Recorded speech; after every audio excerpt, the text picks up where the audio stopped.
ভবিষ্যতে আমার বিয়ে কি তাকদিরে লেখা নাকি আমার নিজের পছন্দ? বিয়ে অবশ্যই তাকদির, নিয়তিরই একটি অংশ। তবে আমরা যেভাবে ভাবি ঠিক সেভাবে নয়। কারণ তাকদির বা ভাগ্য অর্থ হল আল্লাহ আগে থেকেই সবকিছু জানেন।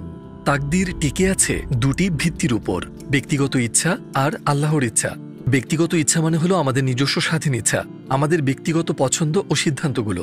আর আল্লাহর ইচ্ছা মানে সেসব বিষয় যেগুলো আমাদের নিয়ন্ত্রণের বাইরে, যেমন কারা হবে আমাদের মা বাবা, আমরা জন্ম নেব ছেলে হয়ে না মেয়ে হয়ে, অথবা আমাদের চোখের রং কেমন হবে, ইত্যাদি ইত্যাদি। কিন্তু যখন বিষয়টা আমাদের সিদ্ধান্তের, তখন তার দায়ভারও আমাদের ব্যক্তিগত ইচ্ছা অনুযায়ী। তাই হ্যাঁ, আমরা কাকে ও কখন বিয়ে করব তা আমাদের তাকদিরের অংশ। কিন্তু সেটা এই অর্থে না যে যদি এটা তাকদিরেই থাকে তাহলে আমার কিছুই করার নেই। আমরা নিজেরাই ঠিক করি কাকে বিয়ে করব।